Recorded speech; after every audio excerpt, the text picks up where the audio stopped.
నాతోటి సోదరిమణి స్థానిక ఎమ్మెల్యే కోవ లక్ష్మి గారికి, అదేవిధంగా ఎమ్మెల్సీ దండ విఠల్ గారికి, జీసీసీ చైర్మన్ తిరుపతి గారికి, అదేవిధంగా కలెక్టర్ గారికి, ఎస్పీ గారికి, ఏఎస్పీ గారికి, శ్యామ్ నాయక్ గారికి, ఏఎస్పీ, అదేవిధంగా అడిషనల్ కలెక్టర్స్ కు, మరి వేదిక మీద ఉన్నటువంటి వివిధ స్థాయి ఉద్యోగులకు అందరికీ, పత్రికా మీడియా సోదరులకు సంక్రాంతి శుభాకాంక్షలను తెలియజేస్తూ, ఈ సంక్రాంతి, ఈ నూతన సంవత్సరం ప్రతి ఇళ్లలో సంతోషం ఉండాలంటే రోడ్డు భద్రత యొక్క పరిస్థితిని మనం తెలుసుకోవాలి. మనం రోడ్డు మీదకి వచ్చినప్పుడు భద్రంగా వెహికల్ నడపడం మూలంగా మన జీవితాలతో పాటు మనల్ని నమ్ముకున్న వారు కూడా మరి సురక్షితంగా ఉంటారు. అదే విధంగా రోడ్డు మీదకి వచ్చినటువంటి వాళ్ళ మీదకి కూడా మనం నడిపే వాహనం మీదకి పోయి కూడా ఏ తప్పు లేకున్నా వాళ్ళు కూడా యాక్సిడెంట్లలో మరణిస్తూ ఉంటారు. కాబట్టి ఈ యొక్క విషయాన్ని గుర్తుపెట్టుకొని వెహికల్ ఎక్కేటప్పుడు డ్రింక్ చేయకూడదు, అదే విధంగా స్మోక్ జరగకూడదు, అదే విధంగా మరి సెల్ ఫోన్ పట్టుకొని డ్రైవింగ్ చేయకూడదు.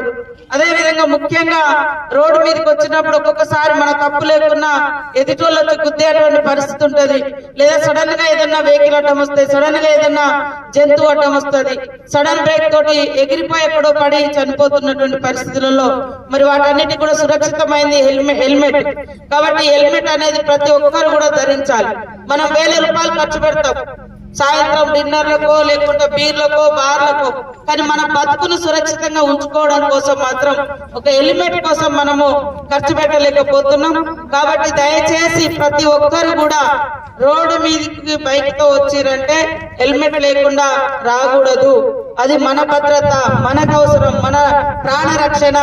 అదే విధంగా అతివేగం కూడా అవద్దు.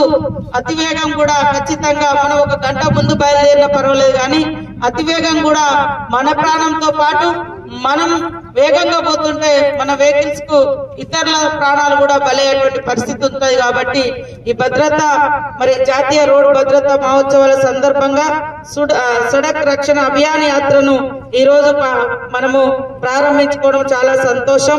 ప్రతి ఒక్కరు కూడా ఈ ప్రోగ్రామ్ లో పాల్గొని మరి ఈ రోడ్డు భద్రత వాళ్ళు వేసినటువంటి కరపత్రంలో వివిధ అంశాలు దాదాపుగా 27 ఉన్నాయి. వాటన్నింటిని కూడా చదవండి, తప్పకుండా అందరికి సురక్షితంగా ఉంటాం. కలెక్టర్ గారు ఇందాక చెప్పారు, దాదాపు ఈ జిల్లాలో 200 మంది 213 మంది గత సంవత్సరం నుంచి, అంటే లాస్ట్ ఇయర్ మొత్తం చనిపోయారు. మనోళ్ళు సరిగా డ్రైవింగ్ రాదు కానీ బైక్ పట్టుకొని ఎక్కుతారు, దాని మీద 3 ఎక్కుతారు. తర్వాత మరి ఎక్కడెక్కడనే ట్రాఫిక్ రూల్స్ తెలియదు, ఇట్లాంటి ఇబ్బందులు ఉన్నాయి. కాబట్టి అవన్నీ కూడా నేర్చుకోవాలి, డ్రైవింగ్ చక్కగా రావాలి, హెల్మెట్ ధరించాలి, బైక్ మీద 2 కంటే ఎక్కువ ఉండకూడదు, ఇవన్నీ కూడా పాటించాలి.